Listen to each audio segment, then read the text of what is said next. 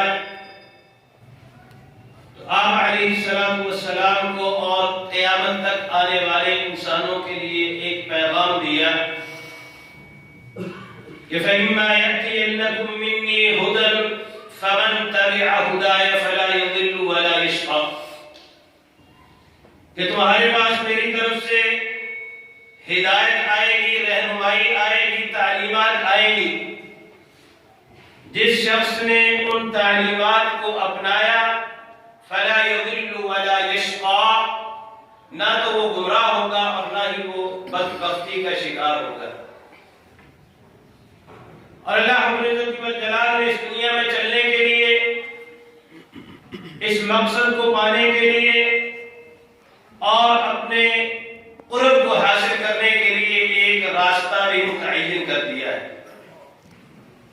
اور انسان کی اس دنیا میں آمد کا مقصد اور ہدف بھی بتا دیا ہے کہ وَمَا خَلَقْتُ الْجِنَّ وَالْإِنسَ إِلَّا لِيَعْبُدُونِ۔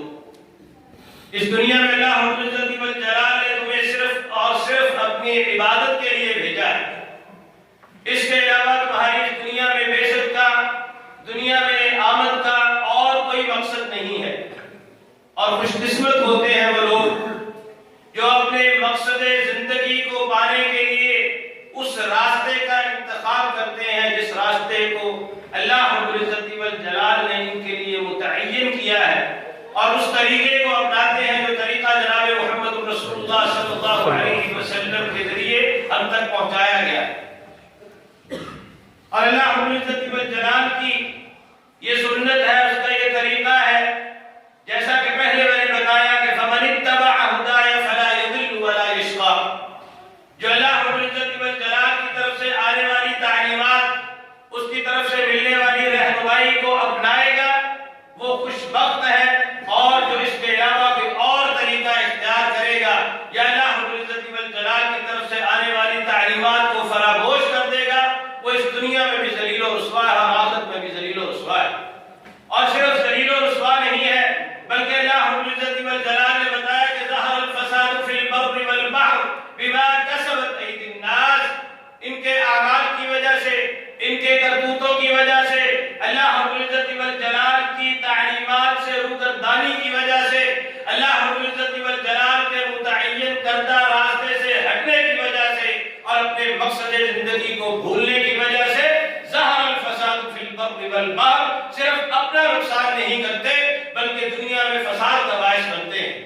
اور یہی وجہ ہے کہ پوری دنیا مصیبتوں، پریشانیوں اور آلام کا شکار ہے، زمینیں بنجر ہیں، فصلیں اگتی ہیں، اور جب انسان ان کو حاصل کرنے کے قریب پہنچتا ہے تو اللہ رب العزت والجلال کی طرف سے کوئی عذاب آ جاتا ہے، کہیں بارشیں کم ہو رہی ہیں، لوگ پانی کی بوند بوند کو ترس رہے ہیں، اور کہیں بارشوں کی زیادتی کی وجہ سے سب کچھ برباد ہو رہا ہے، کہیں زلزلے آ رہے ہیں، کہیں سیلاب آ رہے ہیں۔ کون سی ایسی آفت ہے جو اللہ رب العزت والجلال نے ہمارے گناہوں کی وجہ سے ہمیں جھنجھوڑنے کے لیے ہم پر مسلط نہیں کی، لیکن اس کے باوجود انسان سمجھنے کے لیے تیار نہیں ہے، دعائیں مانگتا ہے، عبادتیں کرتا ہے، لیکن دعائیں قبول نہیں ہوتی۔ اور قبول کیسے ہو؟ اس لیے کہ وَمَطْعَمُهُ حَرَامٌ وَمَلْبَسُهُ حَرَامٌ وَمَشْرَبُهُ حَرَامٌ وَغُذِيَ بِالْحَرَامِ، کھانا پینا حرام کا ہے، گھٹی حرام کی دی گئی ہے، لباس جو پہنا ہے وہ حرام کا ہے، فَأَنَّىٰ يُسْتَجَابُ لَهُ، انسان کی دعائیں کیسے قبول ہوں گی؟ یہ فساد کا باعث ہے، اپنے اعمال کی وجہ سے، اپنے کرتوتوں کی وجہ سے یہ دنیا میں تباہی اور بربادی کا باعث ہے۔ اللہ رب العزت والجلال کے عذاب کو دعوتیں دیتا ہے، اللہ رب العزت والجلال کو چیلنج کرتا ہے، لیکن اس کے باوجود جناب محمد رسول اللہ صلی اللہ علیہ وسلم کی دعا کی وجہ سے اللہ رب العزت والجلال نے اس امت پر رحم فرمایا ہوا، ورنہ اللہ تعالیٰ کا یہ طریقہ ہے، اس کی یہ سنت ہے کہ فَكُلًّا أَخَذْنَا بِذَنبِهِ فَمِنْهُمْ مَنْ أَرْسَلْنَا عَلَيْهِمْ حَاصِبًا وَمِنْهُمْ مَنْ أَخَذَتْهُ الصَّيْحَةُ الصيحة ومنهم من خسفنا به الأرض ومنهم من أغرقنا وما كان الله ليظلمهم ولكن كانوا أنفسهم يظلمون. یہ سب کس لیے ہے؟ اللہ رب العزت والجلال کی طرف سے کوئی ظلم اور زیادتی ہے؟ نہیں. وما كان الله ليظلمهم ولكن كانوا أنفسهم يظلمون بما كسبت أيدي الناس. یہ تمہارے اپنے کرتوت ہے، تمہارے اعمال کی وجہ سے ہے. تم جو صبح و شام اللہ رب العزت والجلال کی نافرمانیاں کرتے ہو، یہ سارے فساد، یہ سارے فتنے، یہ ساری مصیبتیں پریشانیاں اور یہ سارے عذاب اس وجہ سے. لیکن ہمارے پاس فرصت نہیں. ہم عذاب دیکھتے ہیں، اللہ رب العزت والجلال کی پکڑ دیکھتے ہیں، لیکن یہ سمجھتے ہیں کہ اس پر آیا ہے، میں تو محفوظ ہوں، مجھے تو کوئی پرواہ ہی نہیں، مجھے پریشان ہونے کی کیا ضرورت ہے؟ ابھی تو چائنا والوں پر آیا ہے، ابھی تو سعودی عرب میں آیا ہے، میں تو یہاں محفوظ ہوں. یہ اللہ رب العزت والجلال کی طرف سے آزمائشیں، اللہ تعالیٰ کی طرف سے آفات کس لیے آتی ہیں؟ لعلہم یرجعون، شاید کہ تم اللہ رب العزت والجلال کی طرف لوٹ آؤ. ان مصیبتوں سے نکلنے کے لیے، ان پریشانیوں سے بچنے کے لیے، دنیا میں فساد کی بجائے امن و امان برپا کرنے کے لیے اللہ رب العزت والجلال نے بہت سارے طریقے سکھائے. لیکن ایک ایسا طریقہ، ایک ایسی عبادت جو تمام عبادتوں پر فوقیت رکھتی ہے، ایک ایسی عبادت جس کی وجہ سے اللہ رب العزت والجلال نے اپنے انبیاء میں سے اکثر انبیاء کی مدح ثنائی کی ہے، ایک ایسی عبادت جو انسان کو اللہ رب العزت والجلال کے عذاب سے بچا سکتی ہے، ایک ایسی عبادت جو انسان کو اللہ رب العزت والجلال کی طرف سے جنت کی بشارت کا باعث بنتی ہے، اور ایک ایسی عبادت جو اللہ رب العزت والجلال اور بندے کے درمیان جتنے بھی پردے حائل ہوتے ہیں سب کو ختم کر کے بندے کو اللہ رب العزت والجلال کے قریب کر دیتی ہے. وَظَنَّ دَاوُودُ أَنَّمَا فَتَنَّاهُ فَاسْتَغْفَرَ رَبَّهُ وَخَرَّ رَاكِعًا وَأَنَابَ.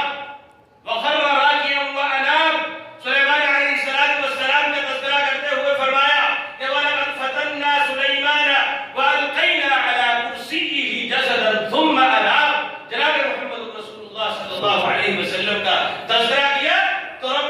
انی توکلت علی اللہ ربی وربکم، اور سیدنا ابراہیم علیہ السلام کا تذکرہ کیا ان ابراہیم لحلیم اوواہ منیب. یہ انابت ایک ایسی عبادت ہے، انابت الی اللہ ایک ایسی عبادت ہے کہ اللہ رب العزت والجلال نے اسے تمام عبادتوں پر فوقیت دی. اس کی وجہ سے بندے اور اللہ تعالیٰ کے درمیان جتنے پردے حائل ہوتے ہیں سارے ختم ہو جاتے ہیں. اس کی وجہ سے انسان پر جتنے مصائب اور آلام آتے ہیں سارے ختم ہو جاتے ہیں. یہ انابت کیا ہوتی ہے؟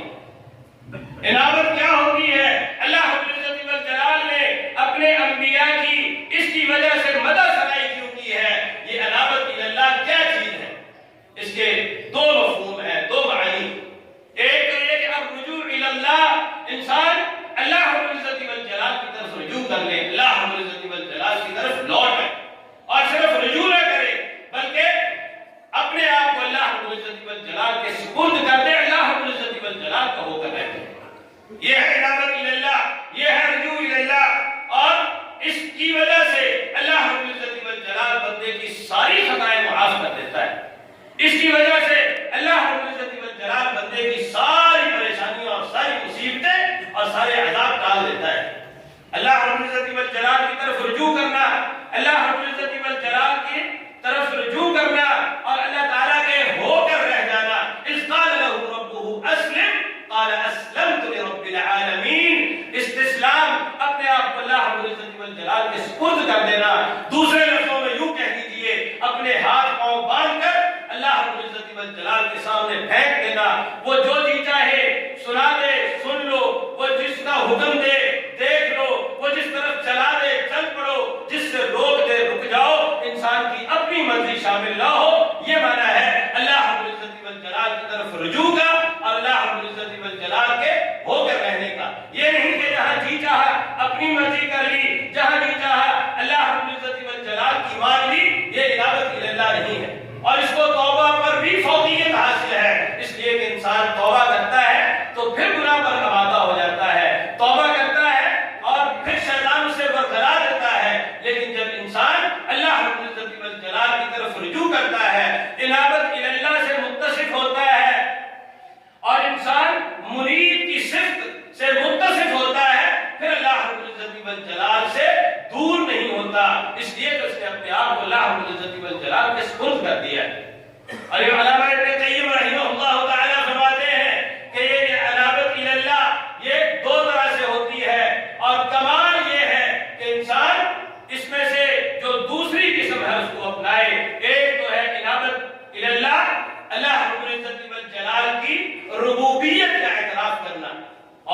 یہ کوئی کمال کی بات نہیں ہے، یہ کوئی کمال کی بات نہیں ہے، اس لیے کہ اس میں تو کافر، فاسق اور فاجر اور مشرک سارے اللہ رب العزت والجلال کی طرف رجوع کرتے ہیں۔ اِذَا مَسَّ الْإِنسَانَ ضُرٌّ دَعَا رَبَّهُ مُنِيبًا إِلَيْهِ اور ظَنُّوا أَنَّهُمْ أُحِيطَ بِهِمْ دَعَوُا اللَّهَ مُخْلِصِينَ لَهُ الدِّينَ، جتنا مرضی شرک کرتے تھے، جتنی مرضی اللہ رب العزت والجلال کی نافرمانیاں کرتے تھے، جب تکلیف میں ہوتے، جب پریشانی میں ہوتے، جب مصیبت میں ہوتے تو اللہ رب العزت والجلال کی طرف رجوع کرتے، اور یہ کوئی کمال کی بات نہیں، اس لیے کہ یہ تو مصیبت میں، پریشانی میں، تکلیف میں مجبور ہو کر اللہ رب العزت والجلال کی طرف رجوع کیا ہے۔ جب سارے دروازے بند ہو گئے تب یقین ہو گیا کہ پروردگار کے علاوہ کوئی اور بچانے والا نہیں، پروردگار کے علاوہ کوئی اور دروازہ نہیں بچا، اللہ رب العزت والجلال کے علاوہ کوئی اور حاجت روائی کرنے والا نہیں۔ وَظَنُّوا أَنَّهُمْ أُحِيطَ بِهِمْ دَعَوُا اللَّهَ مُخْلِصِينَ لَهُ الدِّينَ لَئِنْ أَنْجَيْتَنَا مِنْ هَٰذِهِ لَنَكُونَنَّ مِنَ الشَّاكِرِينَ فَلَمَّا أَنْجَاهُمْ إِذَا هُمْ يَبْغُونَ فِي الْأَرْضِ بِغَيْرِ الْحَقِّ،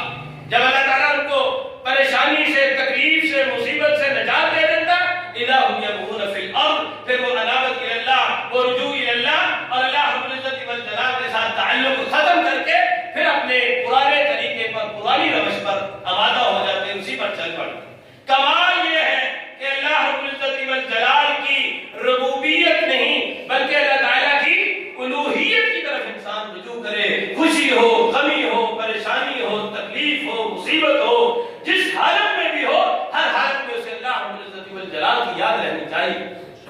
ہر حالت میں، اور بالخصوص خوشی کے موقع پر، بالخصوص خوشحالی کے دنوں میں اللہ رب العزت والجلال کی یاد، یہ انسان کا کمال ہے۔ جب انسان کو اللہ رب العزت والجلال عطا کرتا ہے، جب انسان کی پریشانیاں ختم ہو جاتی ہیں، جب انسان کی تکلیفیں ختم ہو جاتی ہیں، پھر انسان کو بھول جاتا ہے کہ میرا کوئی پروردگار بھی۔ جب اللہ رب العزت والجلال کھانے کو روٹی کے دو لقمے دے دیتا ہے، اللہ تعالیٰ تھوڑی سی عزت عطا کر دیتا ہے، پھر انسان کے اندر غرور اور تکبر آ جاتا ہے کہ یہ میرا ہی کمال ہے، پروردگار ہے، اس میں کون سا عمل دخل ہے۔ یہ کمال نہیں ہے، کمال یہ ہے کہ غمی سے زیادہ خوشی کے موقع پر انسان کو اللہ رب العزت والجلال کی یاد ہے، اور یہ کوئی بہت گہری بات نہیں ہے۔ آپ اپنے شادی بیاہ، اپنے رسم و رواج دیکھیں، کتنا ہم اللہ رب العزت والجلال کو یاد رکھتے ہیں، کتنی اللہ رب العزت والجلال کی طرف سے آنے والی وحی کا اہتمام ان مواقع پر کرتے ہیں، انتہائی عبادت کے ساتھ۔ بڑے بڑے دیندار بھی یہاں اللہ رب العزت والجلال کو بھول جاتے ہیں، وہ کرتے ہیں جو ان کے رسم و رواج کہتے ہیں، جو ان کی برادری کہتی ہے، اور جو ان کا ماحول اور معاشرہ کہتا ہے۔ حق یہ ہے کہ ہر حالت میں اللہ رب العزت والجلال کی طرف رجوع کیا جائے، اور یہ اللہ تعالیٰ کی الوہیت کی طرف رجوع کرنا، اللہ تعالیٰ کی الوہیت کی طرف،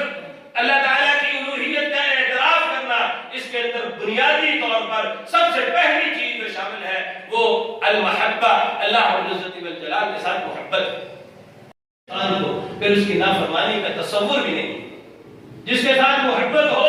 پھر اس کی نافرمانی کا تصور تو دور کی بات ہے، انسان للچا رہا ہوتا ہے، تڑپ رہا ہوتا ہے، کون سا موقع مجھے ملے کہ میں اس کی اطاعت کروں، اس کی فرما برداری کروں، اس کے کسی کام آ سکوں، اس کے کسی حکم کی تعمیل کر سکوں، اس کی قربت کے لیے تڑپتا ہے، للچاتا ہے۔ اور دوسری چیز یہ ہے کہ اللہ رب العزت والجلال